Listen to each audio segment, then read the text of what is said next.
Você já se perguntou como ficaria a vida financeira da sua família caso algo acontecesse com você?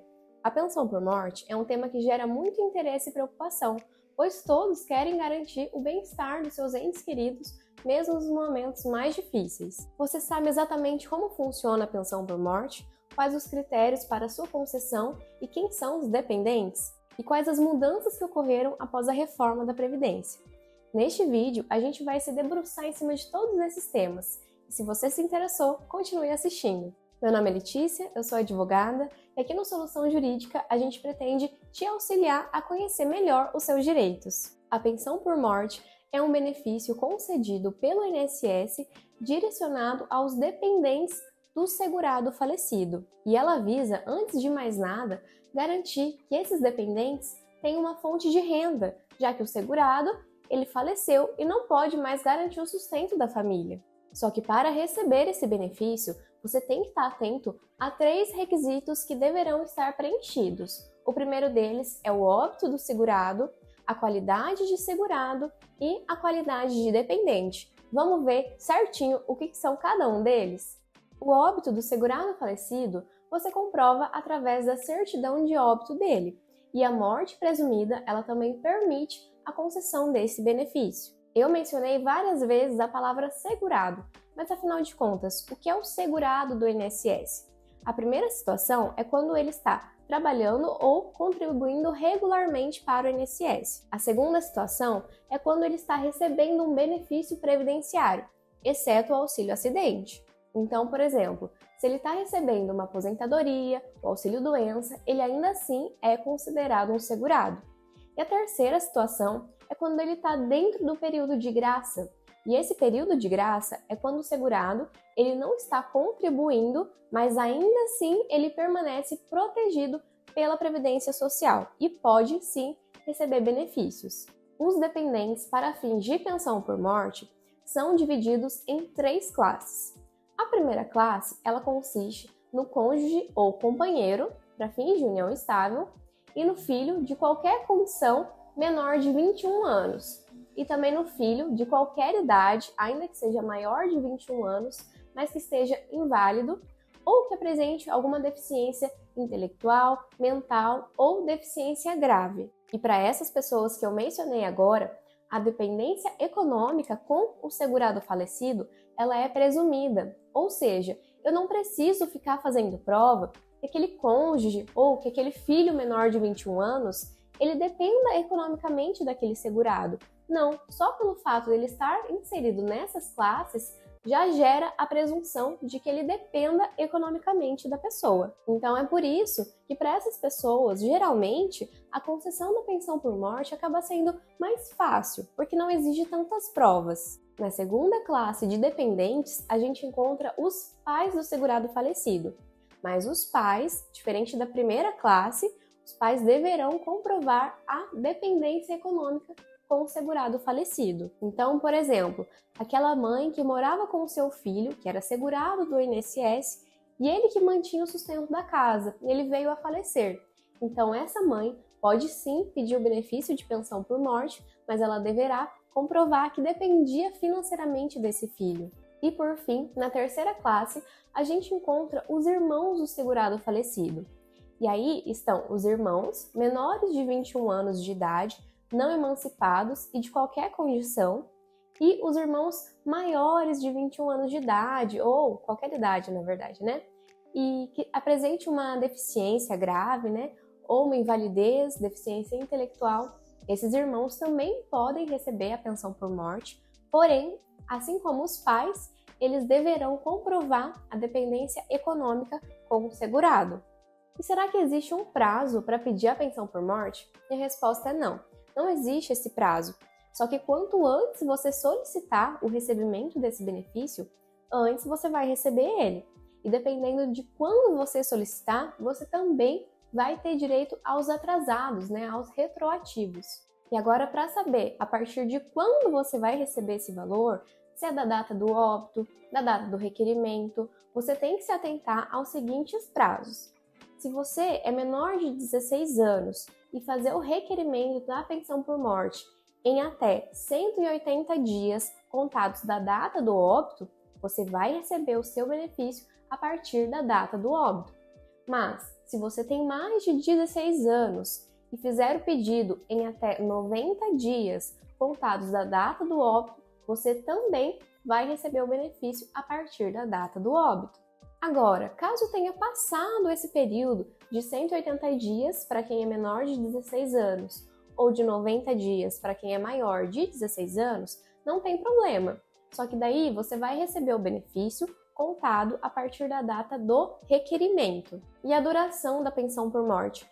Será que essa pensão por morte é um benefício vitalício para todo mundo, para todos os dependentes? E a resposta é não. Para o cônjuge e companheiro, o tempo de duração desse benefício vai depender do tempo do casamento ou da união estável, do tempo de contribuição do segurado falecido e ainda da idade do cônjuge ou companheiro. Então, fique atento nesse detalhe. Se você tinha menos de 2 anos contados da data do óbito para trás, de união estável ou de casamento com o segurado falecido, ou ainda se esse segurado falecido tinha menos de 18 contribuições ao INSS, então isso significa que a duração da sua pensão por morte será de apenas 4 meses. Agora, se você tinha mais de 2 anos de casamento ou de união estável com o segurado falecido e ele tinha mais de 18 meses de contribuição ao INSS, aí a duração da pensão por morte vai depender da sua idade na data do óbito, né? Da idade do cônjuge ou companheiro. Gente, eu fiz essa tabelinha que vai ficar bem melhor para vocês visualizarem o que eu vou explicar agora. Olha, aqui mostra a idade da pessoa, né, do cônjuge ou companheiro, na hora do óbito do segurado falecido. Então, se ele tinha mais de 45 anos, né, 45 anos ou mais, o benefício será vitalício. Agora, se ele for mais novo, aí vai depender da idade dele, né? Entre 42 e 44 anos, ele receberá o benefício por 20 anos. Entre 31 e 41 anos, 15 anos. E aí, quanto mais ele for mais novo, mais o benefício terá uma duração menor. Então, essa tabelinha aqui fica bem melhor para vocês visualizarem isso. Para o filho menor de 21 anos, a pensão por morte vai permanecer enquanto ele não completar 21 anos. A partir desse momento, aí acaba a pensão por morte. E para os pais do segurado falecido, a pensão por morte ela é vitalícia também. Com a reforma da Previdência, o cálculo da pensão por morte ficou muito prejudicado, porque agora a gente tem a chamada cota familiar. Eu vou explicar certinho para vocês como que funciona esse cálculo e você vai descobrir o valor que você poderia receber de pensão por morte. Mas eu já adianto desde já que com a reforma da Previdência, realmente esse benefício foi um dos mais prejudicados. E eu vou lançar aqui um questionamento para vocês. Será que essa pensão por morte, com as novas regras da Previdência, pode ficar abaixo do salário mínimo?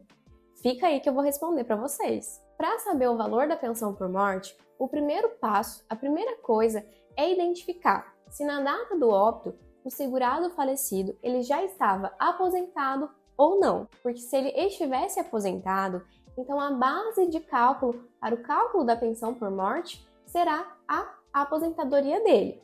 Agora, se ele não estava aposentado, aí a base de cálculo será outra. Se o segurado falecido ele não estivesse aposentado, então a base de cálculo dele seria uma projeção de quanto ele receberia caso ele fosse aposentado por invalidez. Então vamos ver os critérios do cálculo da aposentadoria por invalidez? Para encontrar o valor desse cálculo, primeiro a gente tem que pegar a média de todas as contribuições que ele teve a partir de julho de 94 e sobre essa média é aplicado um coeficiente de 60%, acrescido de 2% ao que ultrapassar de 15 anos para as mulheres ou de 20 anos para os homens. Depois de encontrada a base de cálculo, aí sim aplica-se a cota familiar que eu mencionei antes. A pensão por morte, ela leva em consideração a quantidade de dependentes. E esse valor da pensão, ele vai ser limitado a 5 dependentes. Então, se o segurado falecido deixou mais de 5, a pensão por morte ela não vai aumentar, porque ela vai estar limitada a 100%. Mas eu vou explicar melhor isso para vocês. A cota familiar, ela começa com 50% e ela aumenta 10% por cada dependente. Então, por exemplo, se o segurado falecido deixou somente um dependente, então a cota familiar será de 60%, porque começa em 50 e aumenta 10 para cada dependente. Um dependente aumentou mais 10, 60%. Então é por isso que se o segurado falecido tiver deixado 5 dependentes, aí a cota já chega a 100%, porque daí aumentaria 60, 70, 80, 90, 100. Então é por isso que a pensão por morte não iria aumentar o valor, porque ela já chegou no 100%, no limite que poderia receber. Mas tem uma situação que essa cota familiar, que pode reduzir o valor da pensão, ela não vai ser aplicada, que é quando o dependente do segurado falecido ele era inválido ou apresentava uma deficiência intelectual, mental ou uma deficiência grave. Então o valor será de 100% da base de cálculo. Se ele for aposentado, então será 100% do valor da aposentadoria, ou será 100% caso ele ainda não fosse aposentado, que vai ser 100% sobre a projeção que ele receberia caso fosse aposentado por invalidez. E agora, será que com essa nova forma de cálculo, com a reforma da Previdência, a pensão por morte poderia ficar abaixo do salário mínimo? E eu já adianto que não. Por quê? Porque essa garantia ela é constitucional. Os benefícios previdenciários que são substituídos da renda da pessoa que faleceu não pode ser menor que o salário mínimo. Então, somente a cota familiar pode ser abaixo do salário mínimo, pois ela vai estar dividida entre os dependentes. Mas a renda mensal inicial, ou seja, a renda de início do benefício, ela jamais poderá ficar abaixo do salário mínimo. Isso é uma garantia constitucional. E se caso você recebeu a pensão por morte e verificou que está abaixo do salário mínimo, então procure um advogado especialista e faça já a revisão do seu benefício. Você pode buscar a revisão de um benefício previdenciário toda vez que for verificado que tem algum erro de cálculo no momento da concessão. Então, por isso é bem importante você ficar atento na concessão do benefício. Chegamos no fim do nosso guia de pensão por morte. Eu espero ter esclarecido as suas dúvidas e lembre-se que cada caso é único, então é melhor sempre você procurar um advogado especialista para sanar as suas dúvidas. Se você gostou desse vídeo, já deixa o seu like, compartilha com alguém que possa se beneficiar com essas informações e não deixe de se inscrever no canal para não perder nenhum dos nossos conteúdos sobre direito previdenciário, direito do trabalho e também os direitos e temas que ocorrem aí no dia a dia. Até mais, Deus abençoe e fiquem com Deus!